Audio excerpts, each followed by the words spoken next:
ain't ever gonna go to a Vietnam. I prefer to stay right here and screw your mom. When you see me on the street, yo, Jesus Christ. But I'm getting mine. I'm doing all right. All right. I'm getting mine. And then there's some line about, oh yeah, we gotta love one another and we gotta die. So rip your panties off and look me right in your eye. Right in my eye. Come on, baby. What you doing tonight? What a great song. So did you and Ted and Ed Sanders, you would like hum the melodies to the guys who played we had instruments? After a while, we got real musicians. Now we have, and then they would notate it for you, or no? They could play without notation. Right. They were they were that good, and they would. I used to change the key in the middle of the song. They would, they would follow me around. I never claimed to be a musician. I'm a songwriter and a singer. How long did it take to get the first record out? Not very long, because Harry Smith was around. You know Harry Smith, right? Yeah. Tell us again who he is. He's a polymath. He was the one he's best known for collecting the Folkways six record folk music collection. Okay, yeah. From the old records. Right. He knew folk, he knew Moash, and we were booked as the Village Thugs, a jug band. What was the name of that label again? It was Folkways. That was a Folkways record. Okay. Yeah, the first one was Folkways. Then we went to ESP. Yes, right. Okay. Who reissued that. We were, and we were,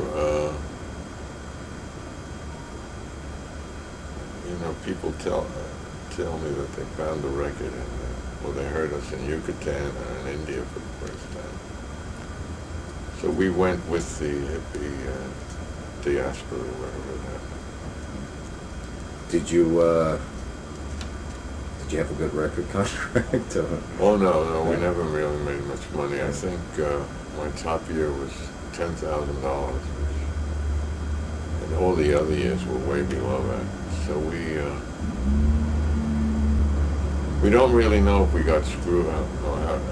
ESP would fail all the time, so I figured they weren't making any money. But someone told me that's the way you make money: fail, and you don't pay your debts, and then you reincorporate. ESP was a very important label, and had a lot of jazz people on it. They're reissuing. Yeah, the whole catalog was reissued, but we took our albums back. I'm the same age you were when the Fugs were founded. Yeah, there you go. There's my baby. There's with that. Yeah, beautiful.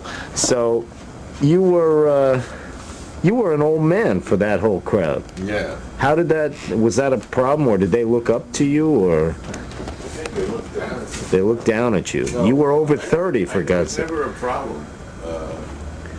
But people were saying, don't trust anyone over 30. Did you get any of that? Or no? No, they were saying a lot of things.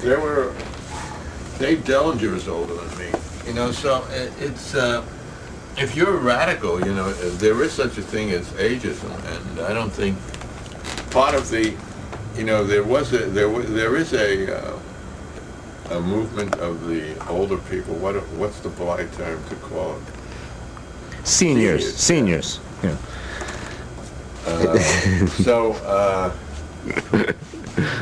It's now politically correct to be politically incorrect. What have you been doing since then? When did the Fugs actually break up? Well, we sort of consider ourselves unbroken now because we've given probably half a dozen concerts in the last 5 years. But there was about a lot of them have been recorded, so... There's about a tenure. Yeah, the early ones stopped in 1970, and that should never have happened. I think it was sort of personal problems within the band. And we were most needed then when when the revolutionary movement was on the decline. Because we were sort of, we acted as a USO, as a morale group for the movement, where we could have fun and mix politics and fun at the same time. And there weren't that many people doing what we were doing. True. What about the village? I mean, this program is supposed to be focused on the village over the years. Well, the village has now moved to the internet, and the village was a place. You know, it used to be a place, and there were a few communities, and it was where bohemianism lived in America.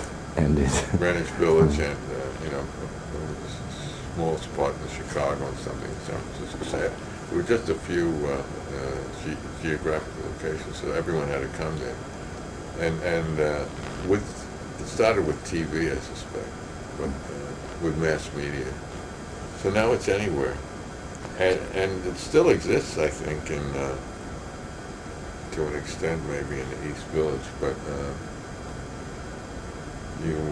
Well, try to describe for somebody who didn't live here during that period what it was like. Well, it was more of a community, and you sort of knew everybody. It was smaller, but more intimate. And the arts weren't separated. You would, if you were a writer, you would go to all the films, the new films that were shown. Intimate moment in the Kupferberg house, yeah. Yeah. So basically, vegetarian shoes. Basically, do you think you could have done your thing? And I still don't know how you pay your bills today. You haven't said that. Rent. Low rent. Okay. And but do you think you could have done your thing all these years in any place other than the village, or was this a crucial element? It was necessary. Yeah. Yeah. No, it had to be done in a bohemian community. How much of that is left here? You say it's on the internet or in the east side, but the West Village is done played, as they say, or? Yeah, I think so. But you know,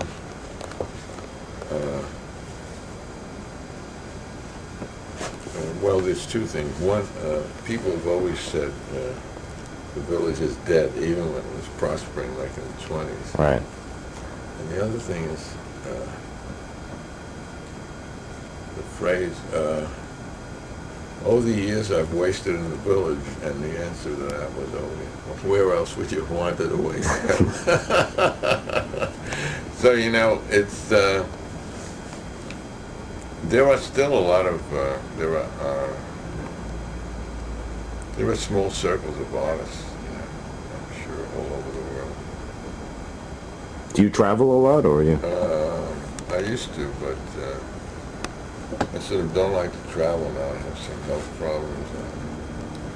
I don't like to,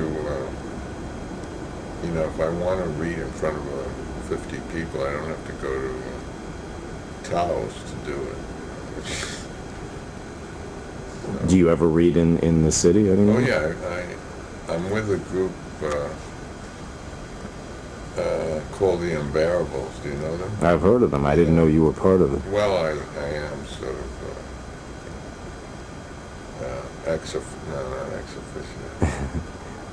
ultra officio. I read with them sometime, and I get involved. Emeritus, you're poet emeritus. They gave me here, let me put this in here. This is a good place to end. This is my, this was given to me by the Unbearables. It's a Lifetime Non-Achievement Award. First. I was going to ask you that. Yeah. Yeah, okay. And it's done by a professional sculptor. If I save this for 500 years, it'll be very valuable. Okay, thank you.